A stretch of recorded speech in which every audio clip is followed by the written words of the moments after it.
Spoiler alert! There are none.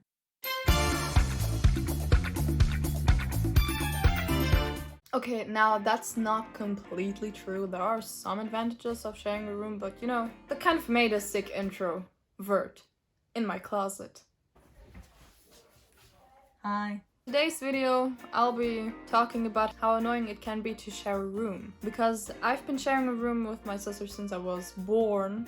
So just sit back, and if you have to share a room with someone or chose to, then you might relate. I don't know. So when I'm in the perfect condition of sleeping, and that means not having to go to the bathroom, lying in the perfect position, and my sleeping playlist would be playing in the background. I'm just there, lying in bed, perfectly fine, able to sleep.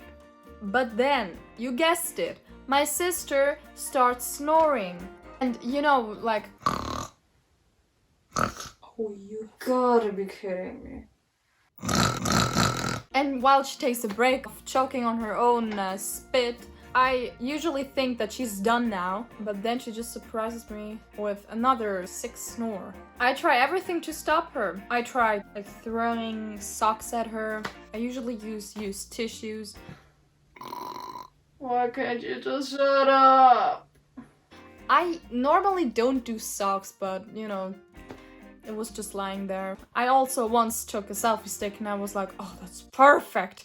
Then I just extended it and then poked her with that, and I felt so funny doing that. Now, a not so different scenario is actually that I'm in the perfect condition of sleeping again, and then my sister enters the room with her garlic breath and I just wake up. So what I usually do when I smell that is grabbing all my stuff, see you in hell, and just go into the living room and sleep on the couch.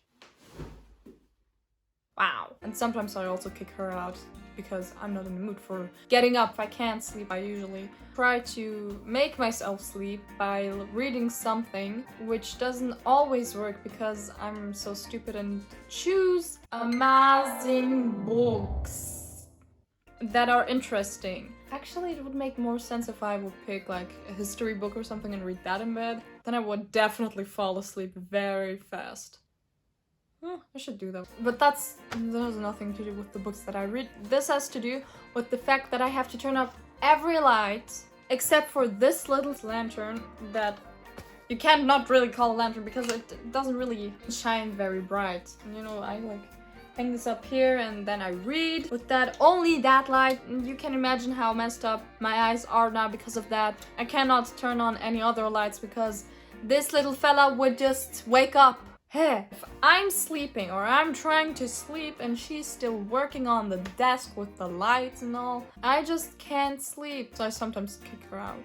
Actually, every time. If I'm sleeping and I wake up in the middle of the night, let's say 3 a.m. in the morning, to go to the bathroom. And on my way to the bathroom, I actually don't turn on any lights. I just go in the dark. I don't turn on the lights to not wake up any family members. So if she pushes this chair a little bit further into the middle of our room, I would bump into that in the middle of the night. Or if she would open the closet door in the corridor, I would also crash into that. That happened twice, actually. One night I just bumped into everything. Like into the door, into the doorknob, into the chair, into the wall.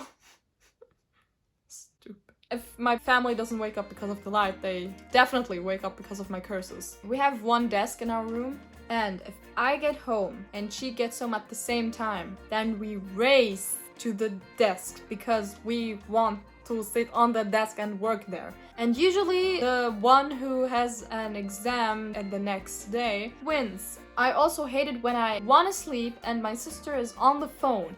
I enter the room and the first thing I smell is a terrible stink. I see my sister on the phone with someone and I'm like, open a window. I don't care if you're on the phone. Just get out of here, it's 1 a.m. in the morning and I have still an appointment with my bed. So you better get out of here and open the window on your way, dude. Seriously. Ew. Give me a minute.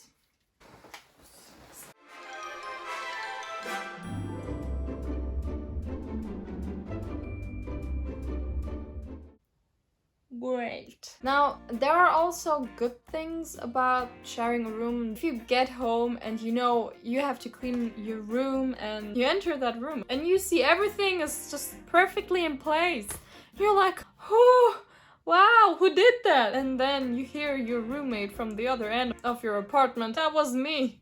You're welcome, but you have to clean it up next time. Oh.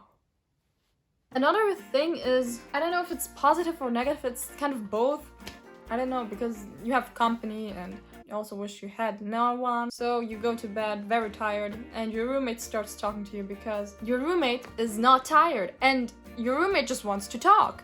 And you're like, dude, I want to sleep, leave me alone. And I mean, at a point I appreciate the company and the talking and stuff, but then you hear my mom from the other room shouting, keep it down, I want to sleep. You wake up the next day and you regret every single minute you spent talking with your roommate because you just are exhausted. Of course. Great. Another positive thing is that if I see an insect in our room, I just don't know what to do and don't really want to kill it because I'm too grossed out, so I usually just make my sister do it. Thanks, bro, if you're watching. Usually when I read my book, I sometimes see spiders right next to my face and I'm like, oh shit, what am I gonna do now? And everyone's asleep, I cannot scream, and then I curse again. Oh my gosh, what am I gonna do? And then I grab something flat and try to kill it and hope that it does. And when I don't see any marks or signs of that spider or insect in general, I panic and, you know, take my things and go to the living room and sleep on the couch again. This is what I do. This is my go-to escaping plan. And if there is an insect in the living room, then I'm doomed.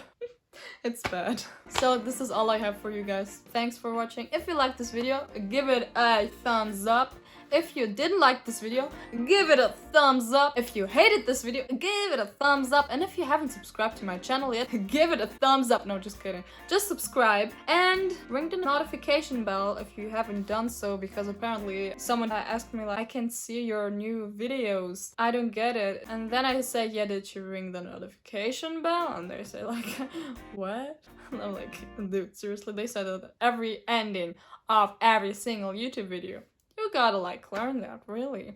And they're like, oh, thank you, Vanessa. I did not know that. Thank you for ringing my notification bell.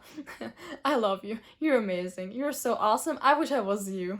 And I'd be like, oh, thank you. I love myself even more. I know, I get you. Thank you. I know, I'm amazing. Holy smokes, there's a lot of exhaling going on there. That's gonna be fun to edit. So yeah, don't forget the notification bell if you didn't ring it, ring it. So, veins out. Bye. Bye bye bye. Yes! Whoa! Whoa, whoa, whoa, whoa, whoa, whoa. Hell no. Hell no. Cramp. Foot cramp. Dang it. Okay. Did your cousin die in here? Ugh. Can you believe this, girl? Can you? Can you? I can't. This sucks. Oh my gosh.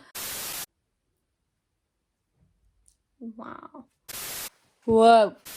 Goodbye. Oh my gosh. Bye.